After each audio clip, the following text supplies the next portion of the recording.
Welcome back to my channel. Mike here is driving us to Madison, Georgia. So it's about a 3.5 hour drive from where we live in Charlotte. And you might be wondering, why are we going to Madison, Georgia? Well, let me tell you guys, I was scouring the internet and I found this elm bench, okay? And I know what you're thinking, Jenna, don't you already have an elm bench? That's what Mike was thinking. You know, you can never have too many elm benches. That's what I always say. That is why we are making the 3.5 hour trek out to Madison. Mike wins the Husband of the Year award. And I think we're gonna have some fun over there. We're gonna go look at this place. The Madison market looks really, really good. Like lots of really pretty antiques. So we're gonna take you guys along. We're also gonna try to stop by some thrift stores while we're there. I just feel like I always find the good stuff like out in the middle of nowhere for some reason. So we're gonna test that theory today and see if it really is better, you know, out in these small towns. So we will see you in Georgia. Okay, so one of the things we decided to do to get the most out of this little day trip was stopping and taking our gas and bathroom breaks near Goodwills. So if we had to stop for gas, I would just find a nearby thrift store and we would just pop in and see what they had. It was just kind of fun to browse around and see if there were any good finds, especially since we were going to be on the road anyways. This particular Goodwill had a bunch of really great small furniture pieces that would be perfect for a fun little DIY project. Pieces like this are actually becoming harder to find. I've personally noticed in my area, so it was really nice to be able to find a Goodwill that had some decent furniture for some really good prices. I really love this little stool. I thought it'd be cute to elevate a plant or something. Also, this little 3-door thing was super cool. I liked the distressing on the top. You could give it a fresh coat of paint or just leave it that way. It was only $10, so that's a really good price. And same thing with this one. I could not believe how good these prices were on these solid wood items. I will say for this one in particular, the top drawer didn't work, but if you're using it as just like a little spot in your entryway, it might be kind of cute. So all you need to do is just give it a fresh coat of paint and swap out the hardware, and you have a $12 beautiful new furniture piece.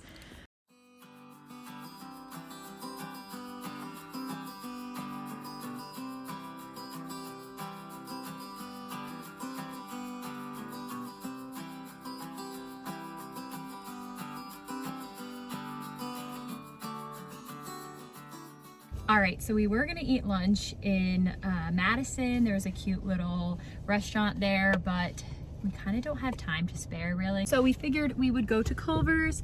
If you haven't had Culver's yet, you're not living, really. That's a bold statement. You think that? Yeah, I don't know. This is what's kept us sane with our lack of In-N-Out here on the East Coast, really. It's definitely, to me, it's not as good as In-N-Out. No, but if you order the kids meal, it's like $6 and we get the cheese curds, which you have to get the cheese curds here. Custard and curds, that's what they're known for, and that's what you really have to get here. It's deliciousness. So inside they have all this cheese. Like, how yummy. Curd is the word. Yep, here you go, you can have that one. I don't want the one you would stick your fingers all in.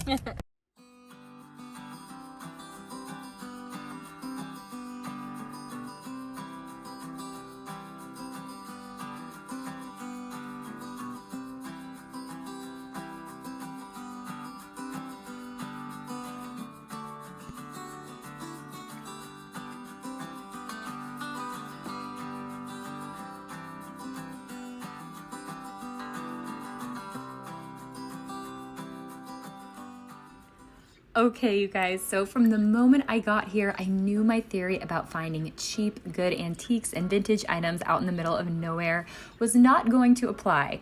Were they good and beautiful antiques? Yes, but were they cheap? Absolutely not. In fact, I was actually probably one of the most expensive antique malls I have ever been to. The reason for this was because 15 booths here were all owned by the same seller, and he imported everything from Europe. So because he had so many booths in this one mall, this market in particular felt very expensive, but there were still some other vendors that had reasonably priced vintage items, and I was still able to score a few deals. Now, even though it was pricey, this place had a collection of some of the most beautiful antiques I had ever seen. I absolutely loved these doors and honestly thought about taking them home with us, but they would not fit in the car. And just swapping interior doors for old antique doors is a great way to add character and history to your space. One of the most common places to put them actually is on a pantry door. I think that just looks really cool and kind of freshens up the look of especially white kitchens right now, which are so trendy. It kind of gives your cold, hard, sterile surfaces some warmth and some personality. But you can also just use them as wall art too. I think old weathered wood just adds such a warmth and coziness to your space, and I just had so much fun looking through all of these doors. Another big thing that I love to look for while vintage shopping is large weathered furniture pieces. I just think finding pieces like this adds so much character to your space, and I fell in love with this cabinet, you guys. How crazy is it that it was from the 1800s? But I just could not bring myself to spend $1,000 on it. So gorgeous though. I think if I had to do it all over again, I would want an antique or vintage dining table, just because of the warmth and coziness it gives to a space, and you aren't worried about spills or messes since it already just has a very lived-in effect. And all of you guys know I'm obsessed with like aged primitive wood, so it was so fun to kind of see those pieces here, and it definitely made me think about selling my table on Facebook Marketplace and buying one of these. But at the end of the day, we didn't have room in the car, so we left them behind. So along with big furniture pieces, I also found some really gorgeous smaller accents, and I just love looking for cute little trinkets at antique stores that you just don't typically find at something like a Home Goods. I personally love my Home Goods, but that's why I think it's really important to source your home decor from all different types of places and really thoughtfully curate decor that you love and each piece really means something to you.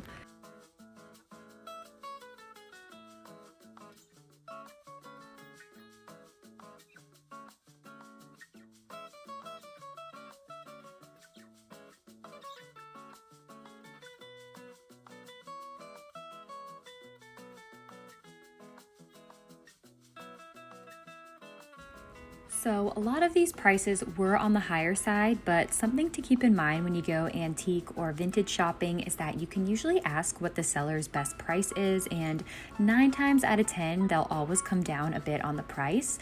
Typically, things are priced a little bit high, and you can always ask what a vendor's best price on something is. It can be kind of a pain sometimes because usually the sales associate will have to call the vendor and wait for them to respond, and sometimes they'll say the price is firm, but it's always worth an ask in my opinion. Okay, so these little brass bells are super trendy in decor right now, and I actually saw them on Amber Interior's site, so I will link it below, but they're just so cute to hang on a hook or just accent a grouping of larger decor items. And it was funny because this one particular vendor had them all over their shop, so it was just kind of fun seeing all the little fun trinkets and accent items that they had. I think that these are so pretty and just kind of add like a piece of history to your space and make it just feel a little bit more unique. You know, it's not your typical accent item, and I just think it's a fun thing to use to decorate your space. I loved these aged urns. This one was $55. I actually have one very similar to this at my home, and I actually got it for $10 at Goodwill, so it made these seem really expensive, but surprisingly enough, these were actually the cheapest ones. I thought those were decently priced.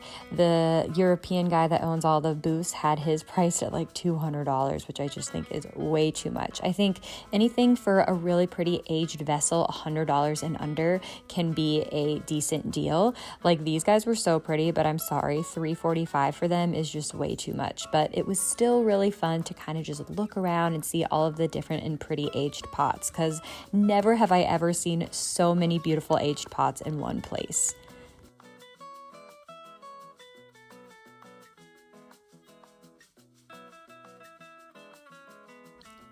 So as expensive as this place was, I was able to find some really good deals, which I'll show you guys later, but I kind of just perused around a little bit more, found some really cool looking stuff, and then we headed on over to a different antique spot just because this one was mostly out of my price range. So the next place we went to was Fleas Antiques, and there's actually 2 locations, but as you guys can see here, this said $45 and firm, so this would be something that you wouldn't be able to kind of like haggle down. So a lot of times if they're firm on the price, it will say that on the sticker, but I was able to find some really pretty pieces. This little table didn't have a price on it, but I thought it was so cute.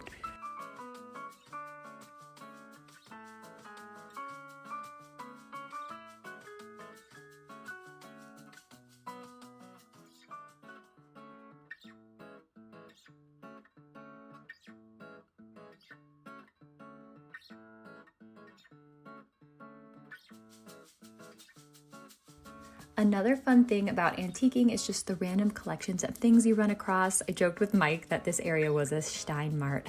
Get it?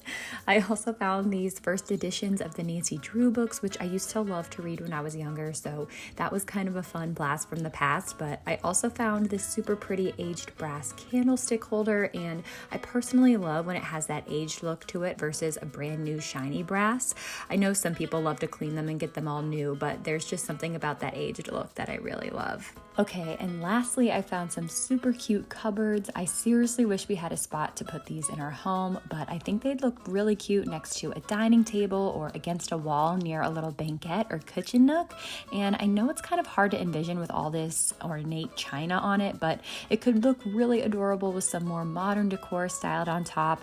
And same thing with this larger cupboard. I think that the inside being red threw me off a little bit, but you could always paint it like a white or a black to keep it more neutral and match, a more, neutral palette. So the last place that we stopped off at was the Madison flea market, and this spot probably had the most deals and best prices. They had everything here from jewelry to collector's items, and they still had a huge amount of home decor, or things that you could use for home decor at least. I thought this footed vintage tub was really pretty, but of course it was already sold. I found pieces like this are going super quickly right now, just with everyone redoing their homes, but I also found this really cool basket that would look really pretty styled on a shelf, and it could be used for maybe a picnic or gathering flower stems or branches from outside. Super cute. Just lots of really unique shelf styling decor here that has character and personality.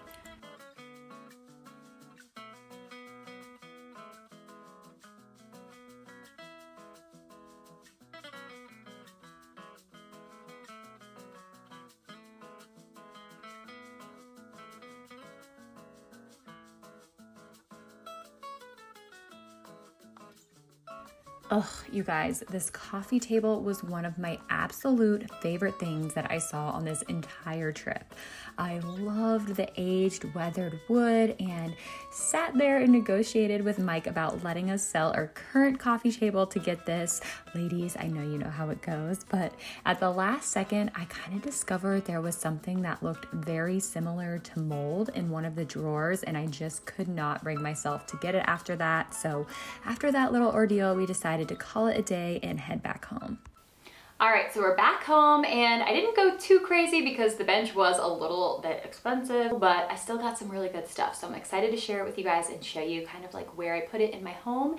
And obviously I'm gonna show you the bench first. So this is the whole reason why we went all the way out to Madison, Georgia. I love the weather detail on the top. The reason I like this so much is because this is not something you can DIY or buy at a store. This truly looks like an aged piece that has been sitting out weathering in the elements for years. I love like the little kind of like almost cracks on the two ends. I think that that looks really cool, gives it some character. And I also really like this apron, I believe it's called, when there's like this little apron detail right here on the legs. So the ones that I've seen online that have the apron detail are a lot more expensive. The two places I'm thinking about putting it are number one, at the foot of the bed in our guest bedroom. A lot of the colors in there are very light, and we have like a white framed bed, so I think this would contrast against it really pretty. There's not a ton of wood in there, so I think it would be a perfect place for that. It would be a nice spot for guests to kind of put their shoes on, or rest their towel or like whatever. So I'm either gonna put it in there or behind our sofa in the living room, just because I love this piece so much that I you know, want to put somewhere where I see it all the time. So it isn't the most practical in the living room just because it does kind of disrupt the traffic flow a little bit, but I think it would be so cute in there.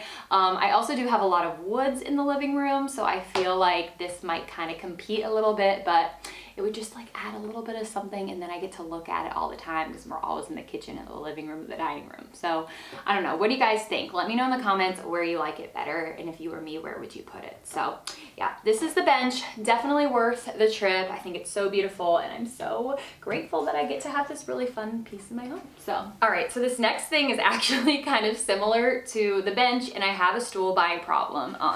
So it is this kind of like weathered looking stool, and this guy was only $28. When I saw the price, I was like, is that even right? I don't know. I thought that this was a really good deal, and I'm thinking that I'm going to use this to pop a little plant on top of right in the corner of my fireplace, because we kind of have like an empty area, and I think something like that would look really nice down there. So I'm just gonna kind of use that to dress up the space a little bit. I love stools like this because you can put them anywhere. They can elevate a plant. You could put them just as decoration on, you know, a dresser or something, or a shelf, just to add some warmth and that like really lived in look, especially with these old ones. I see a lot of these online, so I will try to link some below. I know Etsy has a lot, but honestly, they are not cheap. And the fact that I got this for $28, I'm still like confused about. Like, I'm like, was this priced correctly? I don't know. I thought it was a really good deal. So love this one. All right, so next I found these two really pretty books. They were both $15 each, which is a little bit expensive, but I kind of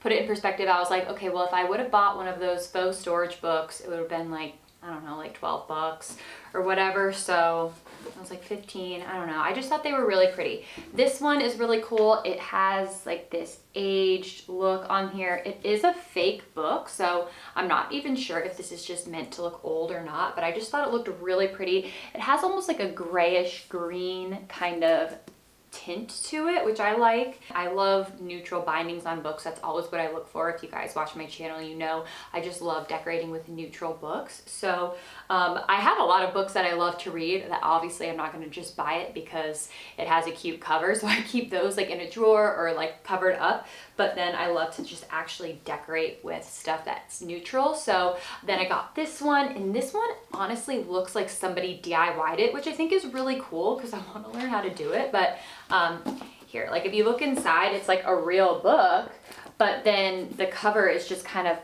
covered up. But I don't know if you guys can see that, but I just love the neutral kind of creamy tone with like brown taupey color mixed in there. Just think that that looks really pretty, and that these kind of make your space just feel very cozy, very lived in. And I think they'd look really pretty like on a dresser, or, you know, on a stack, maybe like on a console table with like a little bowl or decorative object on top. I just think books are really flexible to put in decor. You know, you could use it to add height to something if you wanted to stack something like a vase on top or whatever. So it never hurts to have some really pretty books with pretty bindings.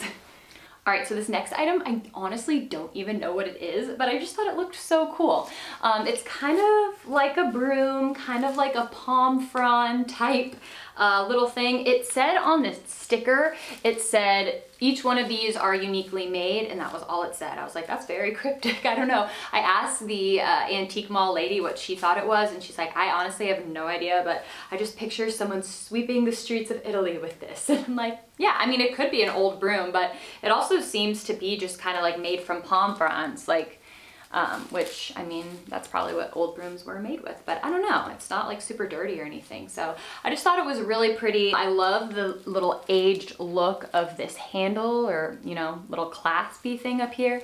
I think that that's really cool. And my plan for this is actually to hang it from our valet hooks, just to like provide some texture and decoration. We don't really use our valet hooks in the summer. We mostly use the baskets underneath and stuff like that. So I think that this would be really pretty over there. That's becoming a big trend right now, is like those little mini brooms. I see a lot of Instagram bloggers and designers using them on like little wall hooks or something. And I think it looks really cute. It just adds some texture. You know, most brooms are made kind of like natural straws and materials, so it keeps your space looking very natural and down to earth, very neutral. So I just thought that you couldn't go wrong with this. It's a unique piece, and it'll be fun to kind of try to work it into my decor somehow. I don't know, I think it's really cool. All right, and then lastly, I got this really cute footed paper mache bowl, and I thought that this would be really pretty like on a bedside. I could toss my jewelry in it. I love that it has that aged look with the lighter you know, colors showing through. I'm thinking this is not like an authentic antique or vintage item, but I honestly can't tell. And I love items where you can't tell, because it's like, it could be or it could not be, and if it's not, then you fooled me. I don't know, you know? I think this would be really cute. You know, you could put it on a little console table as a little accent piece or something like that. I think things that are small like this are really great to have around. I talk about this on my channel a lot, that, you know, we always buy big, bulky pieces like big coffee table books or a big vase, big planter, whatever. And it's nice to have smaller pieces like this to just kind of like finish things off and make it feel very intentional with like groupings of things and stuff. So different heights and different sizes. And obviously a bowl, you can use it for storage, put some jewelry in it, you know, whatever. So I really like this. I'm not exactly sure where I'm gonna put it yet, but there's a lot of spots, so can't go wrong. Oh, and this guy was $18, so yeah. All right, you guys, so that about wraps up this video. Let me know if you want to see more shop with me in styles like this. I always think it's fun to kind of like come along on someone's process to see how they shop for things and then what they end up doing with it in their home. So definitely let me know in the comments what you guys like, what you think, what kind of videos you want me to keep making. Definitely don't forget to like and subscribe. It really does help my channel, and I just want to say thank you to all of you who have watched a video, liked a video, subscribed. You guys are so great, and you are all the reason I do this. I'm blown away, honestly, by all of the kind comments and support I get on every video. Seriously, I can't thank you guys enough. So thank you guys again for watching, and I will see you all in my next video. Bye!